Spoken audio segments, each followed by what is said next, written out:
कश्मीरी नौजवानों के साथ भेदभाव का सिलसिला हिंदुस्तान में बढ़ता जा रहा है। जिस तरह कश्मीर भारत का अटूट अंग है, उसी तरह कश्मीरी भी भारतीय शहरी हैं। ये बात हिंदुस्तान की सरकार अपनी जनता को समझाने में नाकाम नजर आ रही है। लगातार मुल्क में ऐसे वाक़यात सामने आ रहे हैं जहां कश्मीरी ताजिरों को, जहां कश्मीरी स्टूडेंट्स को, कश्मीरी नौजवानों को मुख्तलिफ शक्लों में धमकाया जाता है, परेशान किया जाता है, उनके साथ गैर इंसानी सलूक किया जाता है। और ताज़ा मामला आया है उत्तर प्रदेश की राजधानी लखनऊ में। वहाँ के चीफ मिनिस्टर योगी आदित्यनाथ की नाक के नीचे कुछ लोग आते हैं और एक कश्मीरी ताजिर के साथ न सिर्फ भेदभाव करते हैं बल्कि उसका पूरा सामान उठाकर नदी में फेंक देते हैं। कल यानी 2 फरवरी की घटना है। लखनऊ के लोहिया पुल पर कश्मीरी नौजवान ड्राई फ्रूट बेच रहे थे। एक वकील भी उनसे कुछ सामान खरीद रहा था। तभी 2 लोग एक कार में सवार होकर के आते हैं और उन कश्मीरी नौजवानों के साथ धक्का मुक्की करते हैं, उनको गालियां देते हैं और उस कश्मीरी का पूरा ड्राई फ्रूट, पूरा माल वो दोनों नौजवान नदी में फेंक देते हैं। कश्मीरी बेचारे परेशान हो जाते हैं, लेकिन वो दोनों नौजवान वो खुद को अधिकारी भी बता रहे थे और कार में सवार होकर आए थे।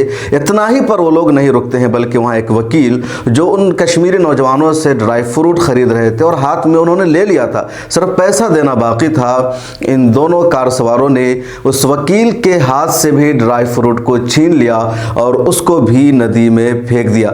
इस घटना के बाद क्या कहा है कश्मीरी नौजवानों ने, आप खुद सुन लीजिए। भाई क्या मामला हुआ आपके साथ? देखिए भाई, हम यहाँ माल भेज रहे थे 10 नंबर पुल पर। हाँ। तो वहाँ से नगर निगम वाले आए, उन्होंने कहा कि यहाँ मत लगाओ, यहाँ से हटाओ, पुल पर लगाओ। हम पुल पर जैसे ही लगाने वाले थे, अभी लगाई थी दुकान कि एक बंदा आया हमसे माल खरीदने, वकील साहब। हाँ। तो उन्होंने माल ले लिया, 2-3 पैकेट ले लिए। अभी पैसों की बात हो रही थी, इतने में न जाने कहाँ से ये गाड़ी आ गई, इसमें 2-3 बंदे बाहर आ गए।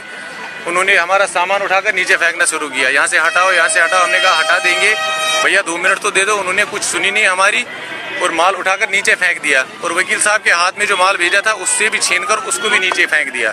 और फिर हमें गाली देने लगे। वकील साहब ने जैसे पूछा गाली क्यों दे रहे हो, तो उनको भी गाली देने लगे।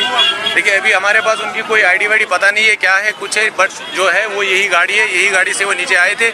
और हमने तुरंत पुलिस को फ़ोन किया और पुलिस ऑन द स्पॉट यहाँ आ गई। और अभी वकील साहब से भी उन्होंने पूछताछ की है, वो FIR बना रहे हैं उनके खिलाफ। लेकिन हम चाहते हैं कि ये जो हमारे साथ रोज़ हो रहा है, यहाँ पे हमें माँ बहनों की गाली दी जा रही है, ये गलत बात है। इससे पहले एक बार हुई थी, हमारे पिछले साल एक बंदे से हुआ था ऐसा, बट पुलिस ने रेस्क्यू किया था उसका। और पुलिस हमें हमेशा हमारा साथ देती है। हम ये नहीं कहते कि पुलिस हमारा साथ नहीं देती है, वो ऑन द स्पॉट हमेशा पहुंच जाती है। बट हम ये चाहते हैं कि हमारे साथ ये फ्यूचर में ना हो, क्योंकि हम भी आते हैं, न जाने कितने दूर से आते हैं यहाँ 4 पैसे कमाने, ऊपर से कमाने भी नहीं देते। हम कश्मीर से आए हैं सर। तो जब ये लोग फेंक रहे थे आपका सामान, तो कुछ वजह बता रहे थे कि क्यों? नहीं भैया, ये खाली बता रहे थे यहाँ से हटाओ, यहाँ से हटाओ। हम कह रहे थे हम हटाएंगे हटाएंगे, इतने में उन्होंने सबका सामान उठाकर नीचे फेंक दिया। और हमें उतना टाइम नहीं मिला कि हम अपना सामान उठा ले। और हम घबरा भी गए थे, हमने पता नहीं कौन सा आ रहा है, कौन आ रहा है, क्या आ रहा है, हम घबरा गए। हमने इतने में जो सामान बचा था वो पैक कर रहे। देखिए, देख सकते हैं आप, सारे जो बैग कश्मीरी के वो यहाँ पर खड़े हैं। जितने यहाँ पर बैठते हैं पुल पर, यहाँ पर खड़े हैं, सारा सामान यहीं पर खड़ा है। लगभग कितने का सामान रहा होगा? लगभग लोगों का मिला लगभग 25-30 हज़ार का सामान होगा सर। एक व्यक्ति का? नहीं, सब व्यक्तियों का लगभग 30-35 हज़ार का सामान होगा, क्योंकि उसमें केसर का जो डिब्बा था वो सबसे ज्यादा महंगा था और उसको भी नीचे फेंक दिया उन्होंने। तो आपने सुना कि किस तरह 25 से 30 हज़ार का इनका सामान था। कश्मीर से यहाँ रोजगार के लिए आए थे, लेकिन इन 2 लोगों ने उससे फेंक दिया है। वहाँ जो मौजूद थे वकील, उनका क्या कहना है, आप उनको भी सुन लीजिए। इंदिरा भवन लखनऊ में राज्य लोक सेवा अधिकरण है, वहाँ का मैं ट्रेजरर हूँ। मैं हाईकोर्ट ट्रिब्यूनल से अपना काम करके हाईकोर्ट के लिए जा रहा था। तब तक यहाँ ड्राई फ्रूट की दुकानें लगी हुई थी। मैंने सोचा कुछ ले लिया जाए, फिर लौट के आना नहीं होगा। मैं एक दुकानदार से यहाँ सामान लेने के लिए रुका था। तब तक एक व्यक्ति यहाँ से कोई आया इस गाड़ी से और उसने सबका सामान उठा करके फेंकना शुरू कर दिया। खैर वो सामान फेंक रहा था, इससे हमको नहीं इंटेंशन था कि वो किसका और क्यों फेंक रहा है। उन लोगों का आपसी मामला हो सकता था, लेकिन उसने मेरे हाथ में लिए हुए ड्राई फ्रूट को छीना, फेंका। कोई बातचीत नहीं हुई, ऐसे आगे छीन लिया? बस ऐसे है, भागो यहाँ से भागो, कैसे आप यहाँ खरीद रहे हो, जाके दुकान से खरीदो। और उसने मुझसे गाली गलौज की। मैंने जब उससे पूछा कि भैया आप कौन हो और क्यों, हमसे जानते हुए कि मैं तुम्हारे जैसे बहुत अधिवक्ता मेरे घर में भी है, जाओ यहाँ से। उसके बाद से तब तक एक हमारे अधिवक्ता मित्र यहाँ सिंह साहब आ गए। उसके बाद से उन्होंने पूछा कि क्या हुआ, हमने सारी घटनाक्रम बताई तो वो कहे कि इससे पूछा जाए ये है कौन।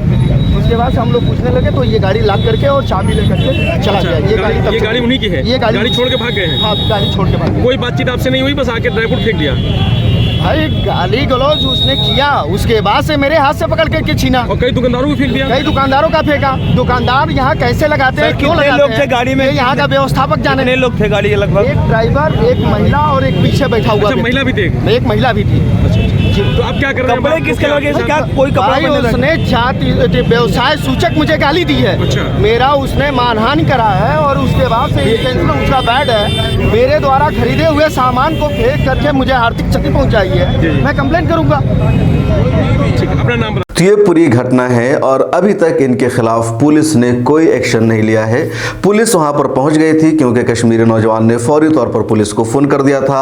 शायद एफआईआर भी दर्ज हो गई हो, लेकिन अभी तक पुलिस ने कोई अमली कदम नहीं उठाया है। कार को पुलिस ने जब्त कर लिया है, सबूत पुलिस के पास मौजूद है, लेकिन अभी तक इस सिलसिले में कार्रवाई की कोई बात सामने नहीं आई है। लेकिन ये कोई पहली घटना नहीं है। पिछले साल भी इसी जगह पर कश्मीरी नौजवान के साथ कुछ लोगों ने भेदभाव किया, उनके साथ बदतमीजी की और उनको वहां पर सामान बेचने के लिए नहीं कहा, उनके ठेले को हटा दिया, उनका जो सामान जिसमें रखा जाता है उसको फेंक दिया था। और एक मरतबा फिर उसी जगह पर यह घटना हुई है। और ये एरिया है, यहाँ बड़ी तादाद में कश्मीरी ड्राई फ्रूट्स बेचते हैं। कश्मीर से ड्राई फ्रूट्स ला करके उत्तर प्रदेश और लखनऊ के रहने वालों लोगों को फराहम करते हैं। कश्मीर का ड्राई फ्रूट सबसे अच्छा और उम्दा माना जाता है और इस तरह उनकी बिजनेस को नुकसान पहुंचा रहे हैं लोग और सरकार खामोश तमाशाई बनी रहती है। इस वीडियो में इतना ही। अगर आपने अभी तक मिल्लत टाइम्स को सब्सक्राइब नहीं किया है तो कर लीजिए। फेसबुक, इंस्टाग्राम और ट्विटर सभी जगह मिल्लत टाइम्स को फॉलो कीजिए।